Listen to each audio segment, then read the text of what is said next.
as David Goggins says, embrace the suck. Okay?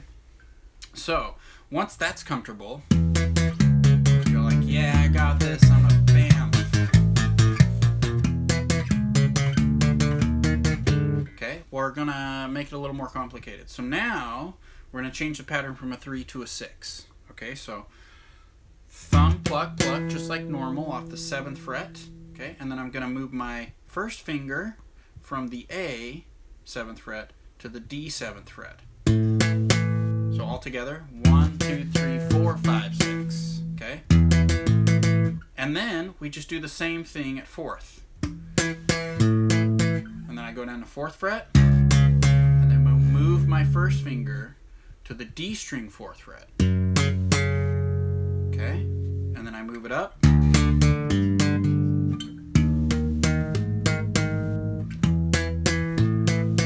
Really hard to play with my 2 middle fingers removed, so I hope you can appreciate that this is a bit of a workout for me. Okay, so then again, do that on both sets of strings. Okay, so from the A and also from the E.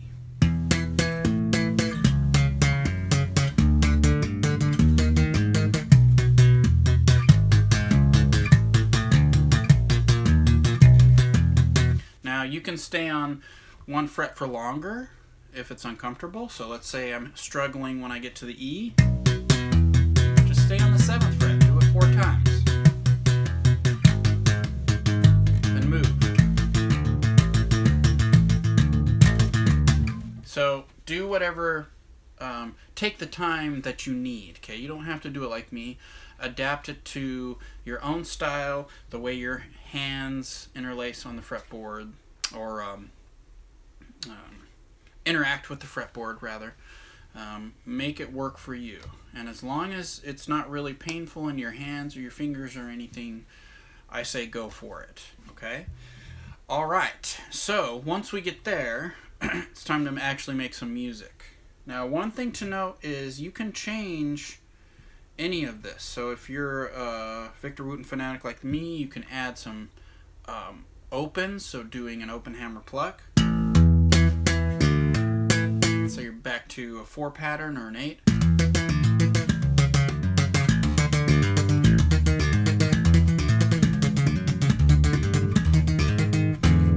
Okay, you can change the notes that you start on.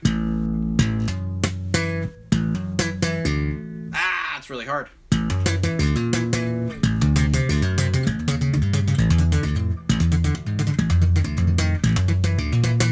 Okay, so the sky is the limit. This is just really basic, okay? So you can really experiment with this. I'm looking at you, Alex. I expect to hear some good things. So let's make some music now.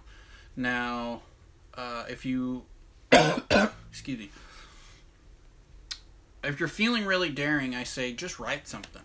Like, be creative. But for those of you who are a little afraid of venturing off into the unknown territory of the composer, I've made a little riff for you, okay? You don't have to use it. You can adapt it. I don't really mind what you do with it. But I thought I would give you a starting point. So here's what you can do with this technique now. Now, this is kind of country western a little bit, and I put in some extra things, like there's some slides and some bars, so this is going to be more challenging than anything we've done up to this point. So here's what it sounds like. Okay.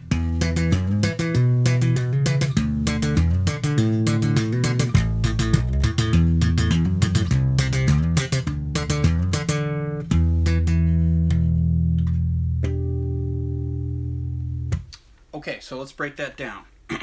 So again, I'm starting on the 7th fret, just like we did for all the exercises. Thumb, pluck, pluck, just like normal, just like we've done this whole time, okay? Now, from there, I'm going to fret the 9th fret. I'm using my 3rd finger, okay? And then I slide up to 11, okay? And then I'm going to pluck twice again off the 9th fret of the G. And this this case, I'm using my first finger, okay? Now, I have to thumb the 9th fret of the D. One thing to note is that when I'm doing this, I'm barring. So I'm barring the G and the D.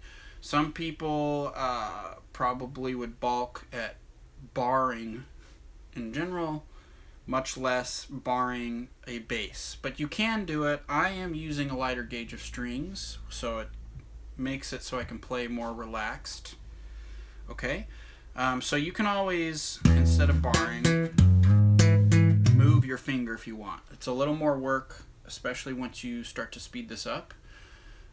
But it can save you some grief if bars are really painful. And if you feel strain down here, okay, when you're doing this, it's time to stop. So take it really easy.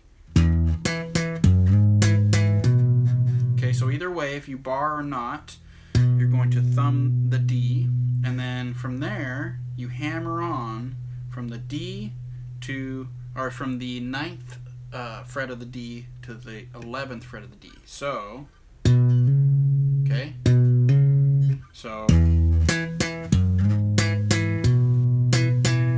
oh, I'm sorry. So once you thumb the 9th fret of the D first before you hammer on, you pluck twice at the 9th fret of the G. So you'll notice that my double pluck always, I'm always fretting the 9th fret of the G string. Right there. Double pluck, double pluck, double pluck, and then here's the hammer on. And then double pluck again. And that's the end of the riff.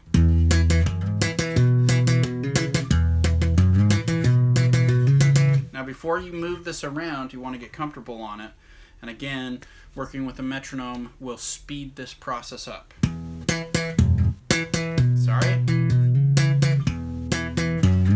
If this is too fast for you to play, slow it down. Only then should you speed it up.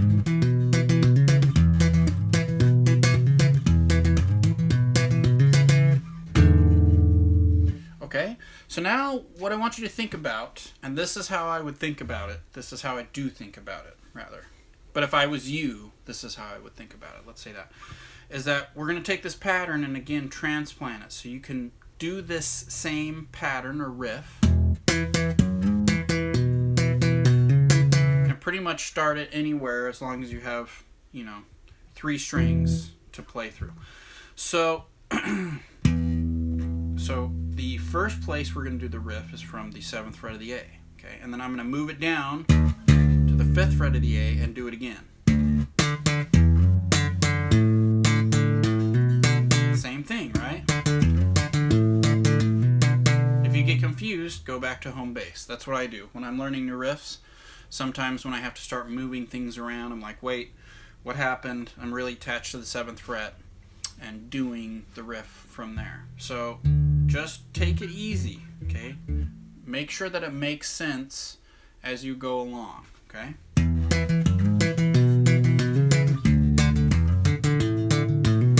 Okay, then from there, I'm going to move the riff from starting at the 5th fret of the A, and I'm going to move it up to the 5th fret of the E. You get to work on your plucks on the inner strings.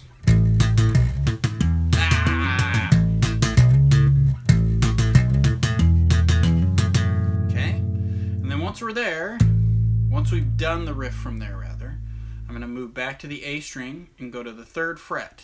Okay, 3rd fret A.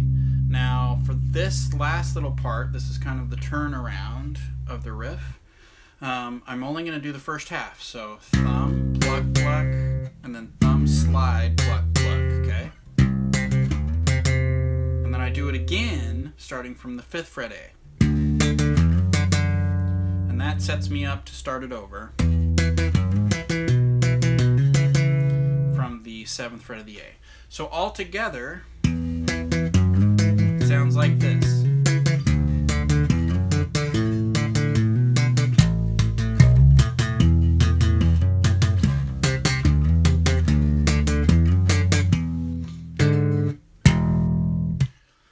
Alright guys, so that's it for me. Thanks so much for watching, and we'll see you next time.